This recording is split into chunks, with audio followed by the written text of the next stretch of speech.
السلام علیکم ورحمۃ اللہ وبرکاتہ۔ ڈیئر اسٹوڈنٹس، یہ پنجاب پبلک سروس کمیشن کے فیمیل لیکچر اسلامیات کے انٹرویو کے سوالات ہیں۔ ہاں، مجھے کسی نے کمنٹس میں بھیجے ہیں مثالی گروپ اکیڈمی کی طرف سے۔ انٹرویو کے سوالات جو ہیں، وہ پہلا سوال ہے کلامی تفسیر کیا ہوتی ہے، کلامی تفسیر کی مثال۔ مفاتیح الغیب کلامی تفسیر ہے تو اس تفسیر کا دوسرا نام۔ اسی طرح یہ جو سوالات ہیں، اس کے آدھے میں نے حل کیے ہیں، آدھے انشاءاللہ اگلے ویڈیو میں حل کروں گا۔ تو پہلا سوال جو ہے وہ کلامی تفسیر کسے کہتے ہیں؟ اس کا جواب یہ ہے، کلامی تفسیر سے مراد وہ تفسیر ہے جس میں مفسر زیادہ تر ایسے عقائد کا دفاع کرتا ہے جن کا کسی خاص فقہ یا مذہب سے تعلق ہوتا ہے۔ بالفاظ دیگر، اس رجحان میں مفسر کو اس بات کا خاص اشتیاق ہوتا ہے کہ آیات کی مناسبت سے کلامی ابحاث پیش کریں یا مخالفین کے عقائد پر تنقید کریں یا دوسرے کے عقائد کے بارے میں اپنے رد عمل کا اظہار کریں۔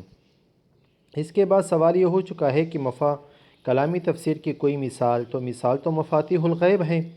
اس رجحان کا روشن و واضح نمونہ امام فخر الدین رازی رحمۃ اللہ علیہ کی کتاب مفاتیح الغیب اور علامہ لوسی رحمۃ اللہ علیہ کی کتاب روح المعانی بھی ہیں۔ میں نے دونوں آپ کے سامنے پیش کیے ہیں۔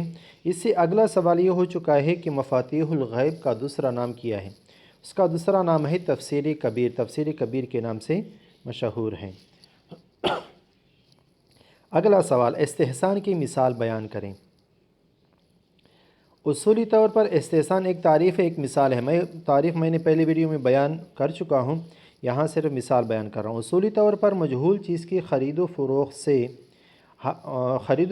حرام ہے، لیکن حمام میں غسل جائز ہے، حالانکہ اس میں پانی کی مقدار معین اور معلوم نہیں ہوتی۔ یہ کیوں جائز ہے؟ یہ ازراہ استحسان جائز ہے، کیوں؟ دوسری صورت میں تنگی اور مشقت لازم آئے گی۔ بہترین مثال ہے۔ آگے ہیں سوال، مقاصد شریعت کیا ہوتے ہیں؟ مقاصد شریعت سے مراد وہ اہداف ہیں جو شرعی احکام میں ملحوظ رکھے گئے ہو، اور وہ بھی ہیں جو ان شرعی احکام پر مرتب ہوتے ہیں۔ خلاصہ کلام یہ کہ ایک حکیم و خبیر ذات باری تعالیٰ نے شرعی احکام میں اپنے بندوں کے لیے جو فوائد رکھے ہیں وہی مقاصد شرعیہ ہے۔ مثلا روزے کا فائدہ حصول تقوی بیان کیا گیا ہے، تو یہ تقوی کا حصول مقصد شرعی ہے۔ اس سے آگے حسن غیرہ کیا ہوتی ہے؟ ایک حدیث کی مطلب یہ ہے کہ اقسام میں سے جو حدیث حسن ہوتا ہے، صحیح ہوتا ہے، صحیح لذاتی ہوتا ہے، صحیح لغیرہ ہوتا ہے، پھر حسن لذاتی، حسن لغیرہ، اس کے اقسام میں سے ہیں۔ تو حسن لغیرہ کی تعریف، حسن لغیرہ ایسی حدیث جس کے راویوں میں باقی صحیح کی شرائط موجود ہوں لیکن ضبط کی کمی ہو، اور یہ متعدد طرق کے اسناد سے روایت کی گئی ہو۔ اس کے ضعیف ہونے کا سبب راوی کا فاسق یا جھوٹا ہونا نہ ہو، مطلب یہ ہے کہ راوی پر ایسا الزام نہ ہو کہ وہ فاسق ہو یا جھوٹا ہو، پھر یہ حسن لغیرہ نہیں بن سکتا۔ اگلا سوال، استصحاب حال کیا ہوتا ہے؟ یہ دو تعریفات میں کر رہا ہوں۔ پہلا یہ ہے کہ دلیل کے نہ ہونے کی وجہ سے کسی حکم کی نفی یا جو بات دلیل سے ثابت ہو اس کے باقی رہنے پر استدلال کرنا۔ دوسرا، جو چیز زمانہ اول میں ثابت ہو اس کو آئندہ زمانے میں بھی ثابت ماننا، کیونکہ تغیر حال پر کوئی دلیل موجود نہیں۔ تو یہ ہے تعریفات۔ اس کے بعد سوال یہ ہو چکا ہے کہ استصحاب کی مثال پیش کریں۔ مثال یہ ہے جو حکم شرعی پہلے سے ثابت ہو، جب تک اس میں تبدیلی کی کوئی دلیل نہ آ جائے اس کے باقی رہنے کا حکم لگایا جائے۔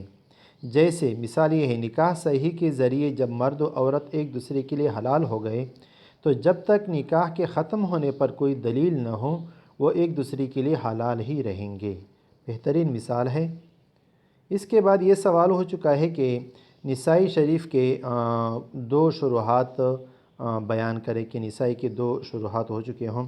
تو ایک علامہ محمد لیاقت علی صاحب ہے، اور دوسرا میں نے آپ کے سامنے پکچر نکالا ہے، نسائی شریف کے مترجم جو ہے مولانا خورشید حسن قاسمی صاحب۔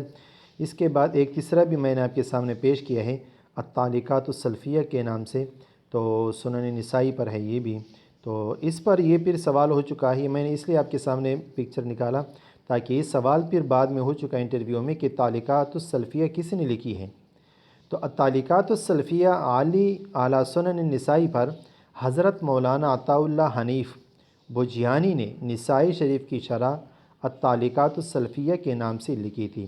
یعنی مطلب یہ ہے کہ عطاء اللہ حنیف بوجیانی سے ہم نے لکھی ہے، جو 1376 ہجری یا 1956 عیسوی میں ان کے قائم کردہ اشاعتی ادارے مکتبہ سلفیہ کی طرف سے شائع ہوئی تھی۔ اس کے بعد اگلا حدیث حجیت حدیث کیا ہوتی ہے؟ بہترین سوال ہے۔ حجیت حدیث کے معنی استدلال، کسی حکم کو ثابت کرنے کے ہیں، یعنی قرآن کریم کی طرح احادیث مبارکہ سے بھی عقائد و احکام و فضائل و اعمال ثابت ہوتے ہیں، البتہ اس کا درجہ قرآن کریم کے بعد ہے۔ اس کے بعد اگلا سوال یہ ہو چکا ہے، حجیت حدیث پر 2 کتابوں کو پیش کریں۔ تو میں نے 2 کتابیں آپ کے سامنے لکھی ہیں، ایک ہے ترجمان السنہ کے نام سے، ایک ہے حفاظت حدیث کے نام سے۔ ترجمان السنہ کے نام مصنف کا نام ہے مولانا محمد بدر عالم صاحب، اور حفاظت حدیث کے جو مصنف کے نام ہے وہ ہے حضرت علامہ ڈاکٹر خالد علوی صاحب۔ اس سے اگلا سوال، کیا اجتہاد آج کل ہو سکتا ہے؟ جی ہاں، ہو سکتا ہے۔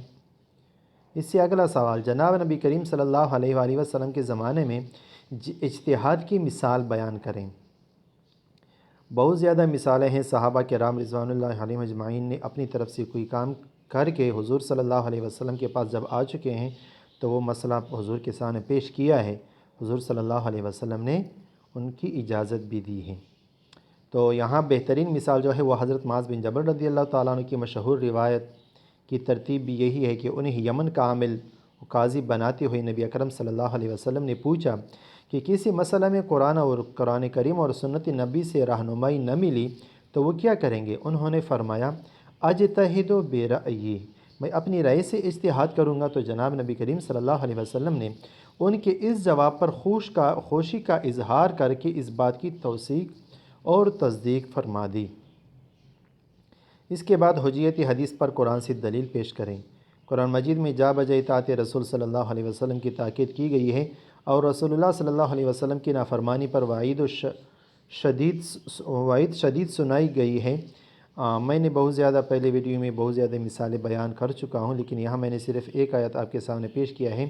اللہ تعالیٰ فرماتے اعوذ باللہ من الشیطان الرجیم بسم اللہ الرحمن الرحیم لقد من اللہ علی المؤمنین اذ بعث فیہم رسولا من انفسہم یتلو علیہم آیاتہ ویزکیہم ویعلمہم الکتاب والحکمہ وان کانوا من قبل لفی ضلال مبین۔